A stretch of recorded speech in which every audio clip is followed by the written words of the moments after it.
তৃণমূল কংগ্রেস এখানে বাংলায় একা লড়বে। नहीं हैदराबाद से मुकाबला करोगे।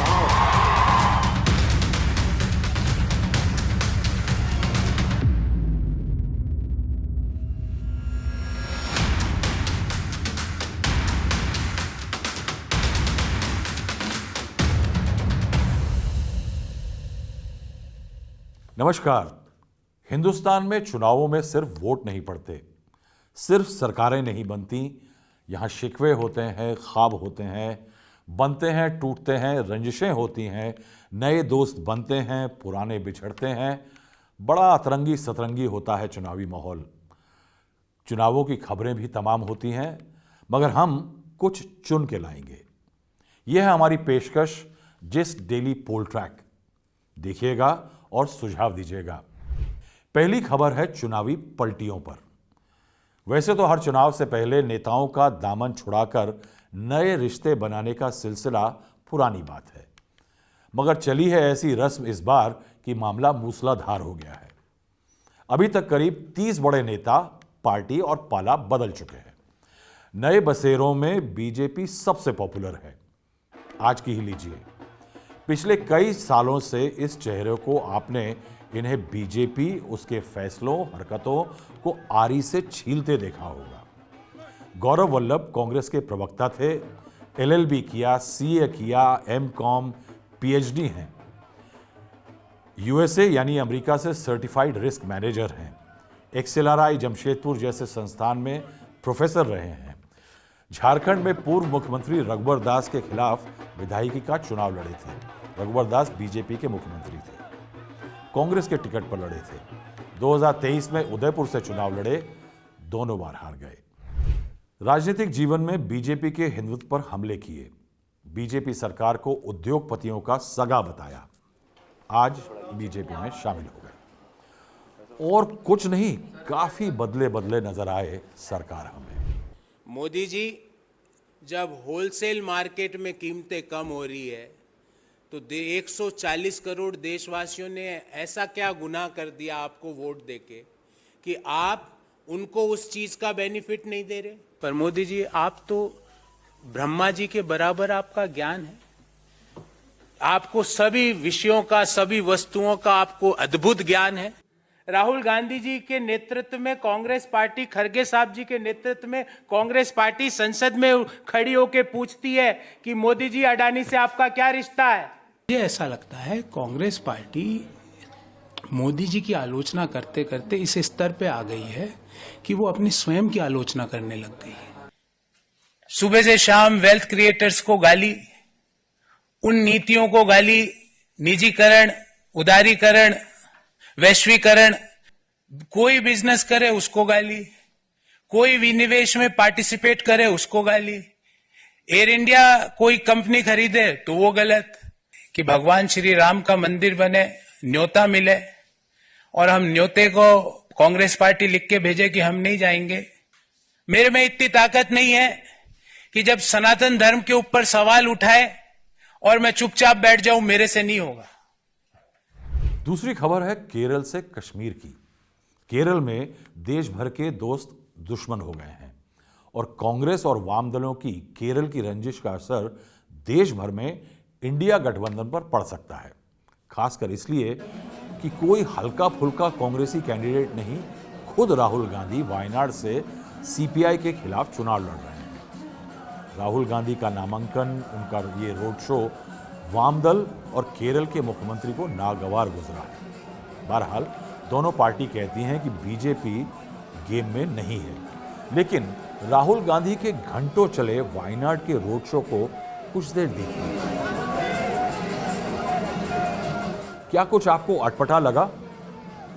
देखिए, रोड शो में पार्टी के झंडे नहीं दिख रहे। कभी कोई बिना झंडे की रैली, नुक्कड़ रैली, रोड शो देखे हैं?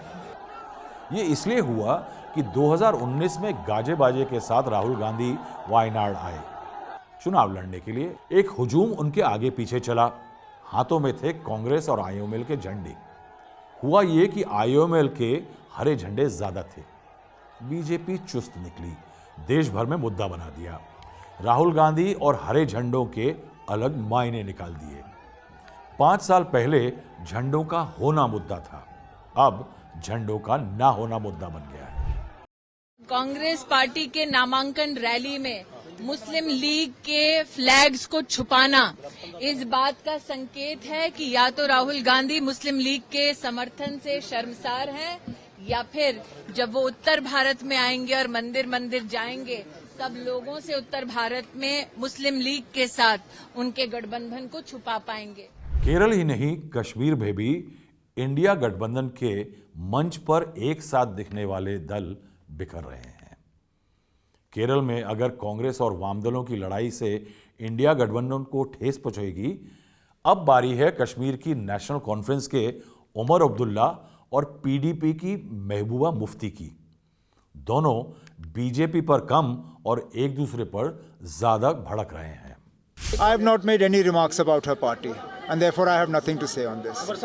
अब अगर महबूबा जी ने ये फैसला कर लिया है कि वो 5 की 5 सीटों पे जो है अपने उम्मीदवार खड़ा कर रहे हैं, तो शायद फिर वो असेंबली के लिए भी अब किसी तरह का अलायंस नहीं चाहती। हमने तो दरवाज़ा खुला रखा था, अब अगर उन्होंने वो दरवाज़ा बंद किया है तो वो हमारा कसूर नहीं है। जिस तरह से उमर साहब ने बाहर आके हमारे साथ बात किए बगैर, हमको एतमाद में लिए बगैर, जिस तरह उन्हें, और फैसला भी आप सब ने देखा कैसे सुनाया कि पीडीपी का वजूद ही नहीं है, पीडीपी सिचुएशन में नहीं है, महबूबा मुफ्ती चौथे नंबर पे आई।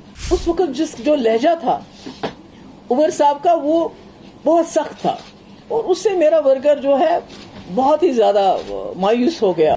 हर हिसाब से देखिए कि एक बहुत ही ज्यादती का माहौल चल रहा है, तो इस माहौल में हमारा इकट्ठे चलना बहुत जरूरी था। और यही वजह थी कि मैंने बॉम्बे में जब इंडिया अलायंस की मीटिंग हुई तो मैंने वहां जब जम्मू कश्मीर की बात चली तो मैंने कहा वहां पर कि फारूक साहब हमारे सबसे सीनियर लीडर हैं, जम्मू कश्मीर के हवाले से ये फैसला करेंगे। तो आज मैं किस मुंह से जाके वर्कर को बोलूंगी कि उमर साहब कहते हैं जी पीडीपी को कैंडिडेट नहीं उठाना चाहिए, उनको हमें सपोर्ट करना चाहिए। प्रधानमंत्री नरेंद्र मोदी का चुनावी काफिला आज इलेक्शन 2024 के लिए बिहार पहुंचा। उनकी सभा थी जमुई में। पिछली बार यह सीट बीजेपी के सहयोगी लोक जनशक्ति पार्टी ने जीती थी। तब पार्टी के संस्थापक रामविलास पासवान जिंदा थे। जमुई से जीते थे पासवान के पुत्र चिराग पासवान। पासवान का देहांत हुआ 8 अक्टूबर 2020 को। नीतीश कुमार उस समय पलटी खाकर बीजेपी के साथ चुनाव लड़ रहे थे। चिराग से खटपट थी। बीजेपी और चिराग के बीच खाई बड़ी हुई। एलजेपी के कुछ सांसद चिराग का साथ छोड़कर मोदी सरकार के समर्थन में आ गए। करीब 3 सालों में नीतीश तीसरी बार पलटी खाकर फिर बीजेपी के साथ हैं और आज वो चिराग पासवान और नरेंद्र मोदी के साथ मंच पर थे। सबसे पहले देखिए नीतीश कुमार 2 बार नरेंद्र मोदी को छोड़कर जाने की भरपाई हुजूम के सामने कैसे कर रहे हैं। एक चीज तो हम हर दिन कहेंगे, जननायक कर्पूरी ठाकुर जी को जो आपने भारत रत्न दे दिया, जो हम लोग मांग करते रहे, आपने इसको दे दिया, इसके लिए मैं आपका अभिनंदन करता हूं। अब आप समझ लीजिए कि जब पहले था 5 में जब हम लोग लास्ट में आए, मतलब 6 से सोचिए, उसके पहले शाम में कोई घर से बाहर निकल पाता था। अब वो तो झूठ मूठ के बीच में हम एक बार साथ कर लिए थे, आज झूठ मूठ के अपना बात करता है जो काम हम ही लोगों का किया हुआ। तो उसके बाद तो हम देखे गड़बड़ करता था, फिर छोड़ दिए। अब सब दिन के लिए फिर हम लोग साथ हो गए, अब कभी इधर उधर नहीं होने वाले। पहले जब था 5 तक तो हिंदू मुस्लिम का भी झगड़ा होता था, और जब हम लोग आ गए तो हिंदू मुस्लिम का झगड़ा भी खत्म हो गया।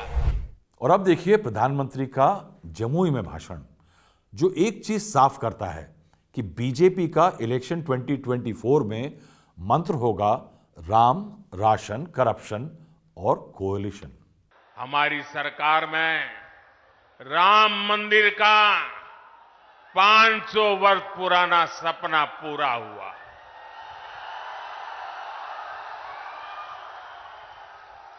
जबकि यही आरजेडी कांग्रेस ने राम मंदिर ना बने इसके लिए पूरी ताकत लगा दी थी। रेल मंत्री हमारे नीतीश बाबू भी थे। आज तक कोई शिकायत नहीं आई नीतीश बाबू के खिलाफ। और इन लोगों ने गरीबों की जमीन छीन ली। हमारे लिए ये पहला ऐसा चुनाव है जब बिहार के बेटे दलितों, वंचितों के प्रिय और मेरे परम मित्र पद्म विभूषण से सम्मानित रामविलास पासवान जी हमारे बीच नहीं है। 21 मार्च से अरविंद केजरीवाल दिल्ली के मुख्यमंत्री एनफोर्समेंट डायरेक्टरेट यानी ईडी की गिरफ्त में हैं। तिहाड़ जेल में रात गुजार रहे हैं। आम आदमी पार्टी के लिए मुश्किल का दौर है, लेकिन केजरीवाल ने यह साफ कर दिया है कि फिलहाल सरकार जेल से ही चलेगी। पार्टी कार्यकर्ता और वोटर्स के साथ एक इमोशनल एंगेजमेंट रखने के लिए केजरीवाल ने अपनी पत्नी सुनीता केजरीवाल को जरिया बनाया है, जिन्होंने आज केजरीवाल का एक और संदेश जनता से साझा किया। मैं सुनीता केजरीवाल, अरविंद केजरीवाल जी की धर्मपत्नी। आपके केजरीवाल जी ने सभी विधायकों के लिए जेल से संदेश भेजा है। मैं जेल में हूं, इस वजह से मेरे किसी दिल्ली वासी को किसी तरह की तकलीफ नहीं होनी चाहिए। हर विधायक इलाके का रोज दौरा करे और लोगों से पूछे कि उन्हें कोई दिक्कत तो नहीं हो रही। जिसको जो समस्या हो उसे दूर करे। हाल के दिनों में आम आदमी पार्टी पर काले बादल छाए हुए रहे, लेकिन एक उम्मीद की किरण शायद चमकती दिख रही है। वो है राज्यसभा सांसद संजय सिंह का जेल से बेल पर बाहर आना और उनका अपने तीखे बयानों से आम आदमी पार्टी के झुकते कंधों को उठा देना। भ्रष्टाचारियों को छोड़ूंगा नहीं, पूरब से लेकर पश्चिम तक, उत्तर से लेकर दक्षिण तक जितने भ्रष्टाचारी हैं सबको भाजपा में शामिल करूंगा। तो जितना बड़ा भ्रष्टाचारी वो उतना बड़ा पदाधिकारी। भाजपाई जब भ्रष्टाचार के खिलाफ बोलते हैं तो ऐसा लगता है ओसामा बिन लादेन अहिंसा पे उपदेश दे रहा है। और अब एक खबर अजब कैंडिडेट की गजब कहानी की। आपने हाल फिलहाल में इलेक्टोरल बॉन्ड्स पर हल्ला सुना होगा। इतने हजार करोड़ इस पार्टी को, उतने हजार दूसरी पार्टी को। राजनीति में मैं एक बात बताना चाहूंगा कि चुनावों के दौरान खर्च कहीं और ज्यादा होता है, मगर चुनाव में सिर्फ मालदार ही नहीं उतरते, कुछ ऐसे भी होते हैं। महाराष्ट्र के बुल्ढाना में चुनाव मैदान में उतरा एक अनूठा उम्मीदवार। उसे ना मिले इलेक्टोरल बॉन्ड, ना बड़े पूंजीपतियों ने उसके घर या दफ्तर अटैचियां पहुंचाई। असलम शाह ने लोगों से मांगकर चंदा जोड़ा और नामांकन के लिए किस तरह पहुंचे।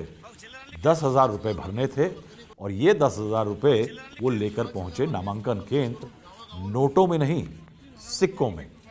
असलम शाह बुल्ढाना सीट से महालोकशाही विकास आघाड़ी के उम्मीदवार के तौर पर खड़े हुए हैं। आप हमारे साथ जुड़े शुक्रिया। हम ऐसे ही चुनावी खबरों के कैप्सूल रोजाना लाते रहेंगे।